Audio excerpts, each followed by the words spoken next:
ایک بات بڑی ضروری ہے، وہ میں نے آپ سے ضرور کرنی ہے۔ ایک آیت ہے قرآن پاک کی سورۃ بقرہ پہلا سپارہ آیت نمبر 120۔ اللہ تعالیٰ نے ایک حد بیان کر دی، فرمایا وَلَن تَرْضَىٰ عَنْكَ الْيَهُودُ وَلَا النَّصَارَىٰ حَتَّىٰ تَتَّبِعَ مِلَّتَهُمْ۔ فرمایا یہ یہودی اور عیسائی تم سے ہرگز راضی نہیں ہوں گے۔ یہ قرآن ہے اور سادہ ترجمہ تفسیر کی بھی ضرورت نہیں۔ یہ معاہدے کر لیں، محبت کے وعدے کر لیں، یہ تم سے راضی نہیں ہوں گے۔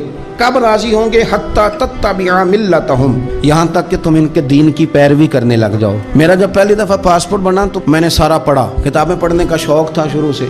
اس کے ہر صفحے پہ لکھا ہے کہ سوائے اسرائیل کے، یعنی آپ پوری دنیا میں یہ سبز ہلالی پاسپورٹ لے کے جا سکتے ہیں، خبردار اسرائیل آپ یہ پاسپورٹ لے کے نہیں جا سکتے۔ یعنی اتنی نفرت کسی ملک سے کہ اس پر لکھ کے چھاپ دیا ہر صفحے پر کہ یہ پاسپورٹ سوائے اسرائیل کے ہر ملک کے لیے کارآمد ہے۔ میرا سوال ہے عرب کے ان لیڈروں سے جنہوں نے اسرائیل کے ساتھ معاہدہ کیا، مجھے بتاؤ تمہیں فلسطین کی بیٹیاں بھول گئی نا ساری کی ساری؟ تمہیں وہ ماں بھول گئی نا جو مسجد اقصیٰ کے دروازے پہ کھڑی ہو کے چیخیں مارتی تھی اور کہتی تھی کوئی علی کو خبر کرو کہ میری بچیاں قید میں ہیں؟ اور بھول گئی؟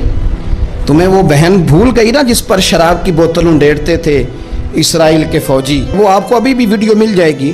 وہ انڈیلتے تھے شراب کی بوتل، اسے پکڑتے تھے، دست درازی کرتے تھے، اور وہ بیٹی کہتی تھی یا رحمت للعالم۔ بھول گیا تمہیں وہ سارا کچھ؟ تم نے ایک منٹ لگایا اور تم معاہدہ کس سے کروا رہے ہو؟ امریکہ کے صدر سے؟ اتنا ظلم کیا تم نے، اتنا قاتل کے ساتھ معاہدہ؟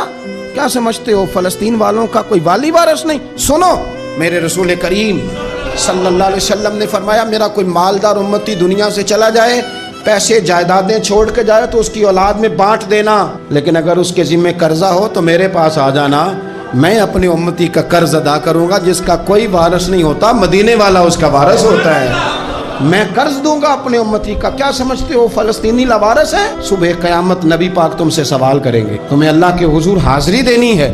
کیوں نہیں صلح کرتا اسرائیل فلسطین کے ساتھ؟ لبنان کے ساتھ دوستی کیوں نہیں کرتا؟ شام سارا کٹ گیا اسرائیل کی وجہ سے، آج تمہیں خیال آیا ان کے ساتھ معاہدہ کرنے کا؟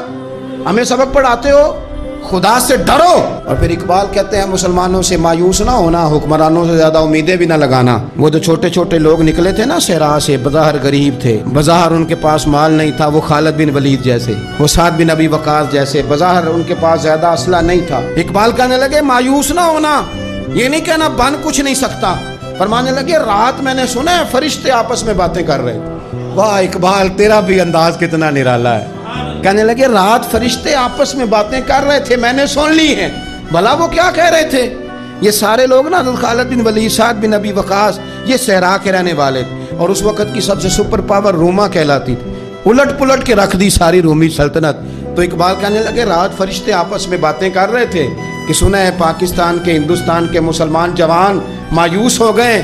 کہنے لگا نہ مایوس ہونا، نکل کے صحرا سے، جس نے روما کی سلطنت کو الٹ دیا تھا، نکل کے صحرا سے۔